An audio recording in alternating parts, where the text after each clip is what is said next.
ሰላም ዲኑንና ስነ ምግባሩን የምትደሰቱበት ሰው ልጅህን ከጠየቀ፣ እህትህን ከጠየቀ፣ እናትህን ከጠየቀ፣ አክስትህን ከጠየቀ ዳሯት። ይህን ካላረጋችሁ ሳር ቅጠሉን የማይለይ በላይ ይመጣል አሉ። HIV ይመጣል፣ ሌላም በሽታዎች ይመጡና አካባቢውን ይወርሱታል ነው። ስለዚህ ባካችሁ ጣጣ አታብዙ። ዘመዶች፣ የሴት ልጅ ዘመዶች አቃሉ ጉዳዩን። ኒቃብ ዋጅብነቱን አምናለሁ። መስሪያ ቤቶች ውስጥ ስለምንቸገር ማስክ ብናደርግ ይፈቀድልናልን ነው።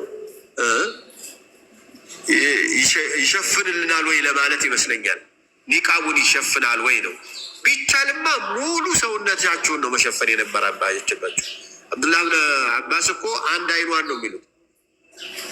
አንድ አይኗን ነው፣ ሁለት አይኖቿ እንኳን መታየት የለባቸውም ነው የሚሉት። ያ እንኳን አልተቻለም። ኒቃብ የሚባል ነገር አይሆንም ተባለ። አይ እኔ ይሄ የዘመኑ ማክስ ያስመጣው በሽታ ማን ነበር የሚባለው? አዎ የኮሮና እንትን አሁንም ያሰጋኛልና እያላችሁ ቢያንስ በጣም አንገብጋቢ የሆነውን ሰፈር ሊሸፍን የሚችል ማክስ የምታደርጉ ትልቅ ነገር ነው። ግን ሙሉ ኒቃቡ ሸፈነው ማለት አይደለም።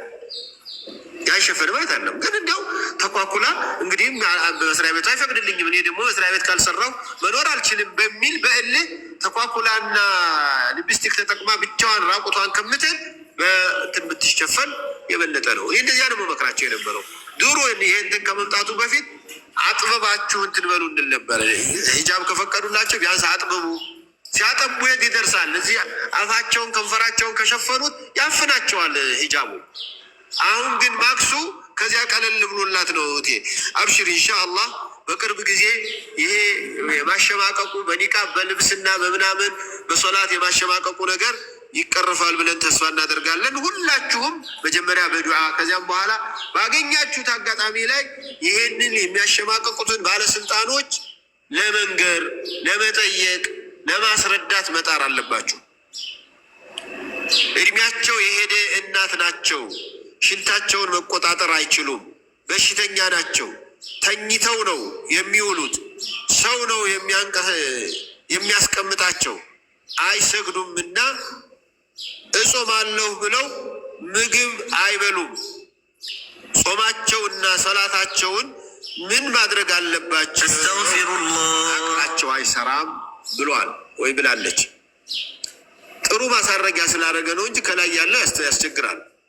ሶላት አይሰግዱም፣ ጾም ይጾማሉ። ጾም ይጾም አቅል ነው፣ ግን መጨረሻ ላይ ያው ጾም ጾማለሁ ብለው ያወራሉ ለማለት ነው እንጂ አቅል የለም። አቅል የሌለ ሰው ደግሞ በሶላትም በጾምም አይገደድም፣ ምንም የለባቸው። አቅላቸው አይሰራም ከተባለ ግን አንዳንዶቹ እንዲያው ሲበሳጩም ያበዱ እየመሰሏቸው ችላ የሚሉ አሉ። ጥንቃቄ ይደረግ። ከኢማሙ ጋር እየተሰገደ ቁርአን ይዞ መከታተል እንዴት ይታያለው? እኔ ችግር የለውም ብዬ ነው የማስበው። ቁርአን ይዞ የሚከታተሉ በተለይ አሁን ደግሞ በቀላሉ መታል በሞባይሉ ከፍቶ ሲቀራ ይቆያል። ሩኩዕ ሲያደርግ ሞባይሉ ኪሱ ያደርጋል፣ ሲወጣ ይከፍታል። ብዙ ችግር ያለው አይመስለኝም። በተለይ ሱና ላይ ነው ጠብዓን የሚሆነው፣ ፈርድ ላይ አታርጉ። ይሄንን ሴቶች የወር አበባ ላይ በሆን ጊዜ እንዴት እናሳልፍ?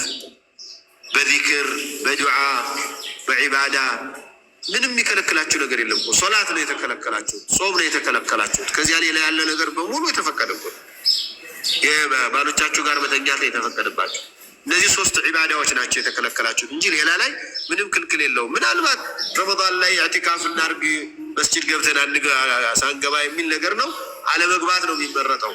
እናንተን ያዩ ሰዎች ጥንቃቄ ከተደረገ ቢገባ ችግር የለውም ይላሉ ዑለማዎች። የተፈራው ፈሳሹ አስጠንቅቆ አይደለም የሚመጣው ይላሉ።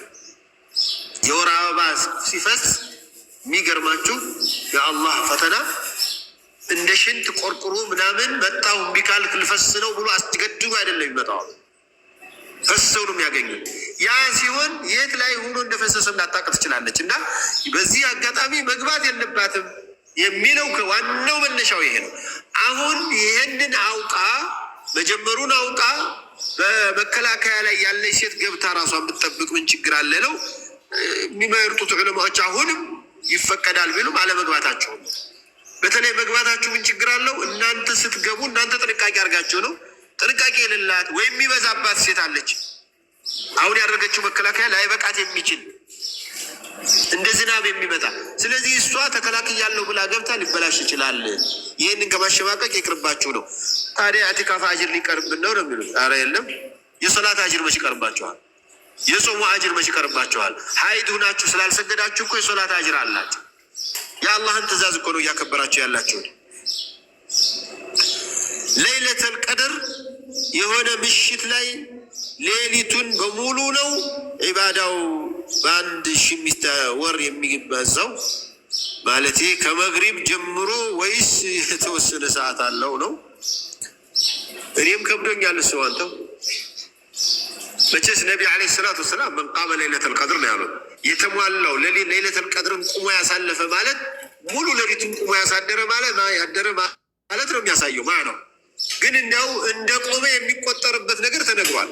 ከኢማሙ ጋር ሶላቱ እስከሚጨርስ ድረስ የቆመ ኢሻና ሱብሂን ጀማ የሰገደ እንዲህ እንደ ቁሞ እንዳደረ ይቆጠራል ተብሏል። እንደ ነው የተባለው።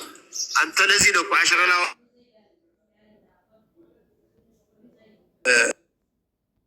ትጥቃቸውን ጠበቅ ያደርጉ ነበር፣ ቤተሰቦቻቸውንም ያበረታቱ ነበር በዚህ ጉዳይ ላይ ማለት የሌሊት ከአቅምህ በላይ የሆነ ካልሆነ በስተቀር ማቋረጥ የለብህም፣ በዒባዳ ማሳለፍ አለብህ ነው።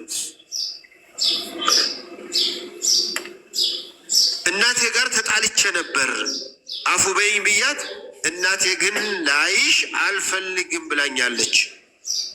እንዴት ነው ሐቋን መወጣት የምችለው? ጀዛኪላ ኸይር። በጣም ትልቅ ጥያቄ ነው። አባት እና እናት በጣም ኃላፊዎች ናቸው። መሆን ያለብንም እንደዚህ ነው። ልጆች ተሳሳቱ፣ እኛም ተሳስተናል እኮ በአባቶቻችን በእናቶቻችን ሳንሳሳት ቀርተን በጣም ጥቂት ሰው ነው የማይሳሳቱ። አልፈውን ነው እንኳን በአባትና በእናት በአላህ ላይም ብዙዎቻችን ተሳስተናል አይደል? አላህ አልፎን ነው። ስለዚህ አባት እናቶች ማለፍ ነው ያለባቸው። የማይታለፍ ስተት ተሳስታ ሊሆን ይችላል፣ ቢሆንም ማለፍ አለባቸው። አላለፉም። አንቺ ያለብሽ የምትችይውን መሞከር ነው። ከዚያ ባለፈ እንግዲህ እርቁን አላህ ያስታርቃቸዋል ብዬ አስባለሁ። ይቂያም ቀን አላህ መለመን ነው። ኹጥባ ላይ ኻዲሞች ማውራት ይቻላል? በሰላምታስ መመለስ አለብን? ኻዲሞች ማለት ሶፍ ያዙ፣ በዚህ ግቡ፣ ወደ ላይ ውጡ፣ ወደ ታች ሁኑ ምናምን የሚሉት ማለት ነው። እነሱ በምልክት መጠቀም መቻል አለባቸው ወደ አፍ ከመናገራቸው በፊት። ግን አንዳንዱ ሰው ዝም ብሎ ረጋግጦ ሊያልፍ ይፈልጋል፣ ወይ ውስጥ ያለ ቦታ ውጭ ሊቀመጥ ይፈልጋል። ግባ ብሎ ለመንገር ብታወሩ ችግር የለም። በጣም ግን ፊ ሑዱድ እዚያው ያንን ጉዳይ ብቻ ይመለከት ነው። አንዳንድ ሰው የተፈቀደልኝ ነው ብሎ ረመቱላ እንዴት ነው ብሎ ይተናነቃል። ኹጥባ ላይ ያለ ሰው አይሆንም። ሰላም አለይኩም ዝም በሉት። እንደሰማችሁት እና በውስጣችሁ አለይኩም ሰላም እንዳላችሁለት ማሳወቅ ከቻላችሁ በቂ ነው። ድምፅ ማውጣት አያስፈልግም። ወአለይኩም ሰላም ወረሕመቱላህ ማለት ሰውየው ያውቃል። ሰላም አለይኩም አለይ ማለት አስሉ አለ ማለት ነው የነበረበት። ኹጥባ ላይ ያለ ሰው እኮ ሰላም አለይኩም አይባልም። ደርስ ላይ ያለ ሰው ሰላም አለይኩም አይባልም። መሽጉል የሆነ አሁን ያላችሁት መጣችሁ የሆነ ሰው ቢገባ አሰላሙ አለይኩም ብሎ እኛን ቢዚ ማድረግ የለበትም። ግን የማያውቅ ሰው ሰላምታ ብቻ የሰላምታን አጅር ብቻ የሰማ የዚህኛውን ያልሰማ አሰላሙ አለይኩም ብለን ምንድን ነው ምንድነው? ሁላችንም አለይኩም ሰላም ብለን እሱ ጋር አንተናንልም። በውስጥ ጨረስ አግኝተነው አለይኩም ሰላም ብለነዋል። እንደውም ለእሱም ትምህርት ነው። ከዚህ በኋላ አይደገምም ማለት ለማለት ምልክት ነው የሚሆነው። አንድ ሴት ክርስቲያን አባት ቢኖራት ቅር እንዳይለው ቢገኝ የእርሱ ሚና ምንድን ነው? ቅድም መልሼዋለሁ። ያስደስቱት አባት ነው እና ያው የሚያገባት ሰውዬ ይሄ ነው፣ ሙስሊም ነው፣ ይሄ ነው፣ ልጅህ ባለችበት ሃይማኖት ነው የምትቀጥለው፣ ለጊዜው ግን ፈቃደኛ ነው ይባል። እሱም ቢቢልም መብት የለውም በዚህ ጉዳይ ላይ። ምክንያቱም ለሙስሊሙ መጥቻለሁ ካለች እሷን አሳምኖ ማስቀረት ነው እንጂ በኢስላም እሱ ስላልፈቀደልሽ የሚል ነገር የለም። ደመወዝተኛ ላይ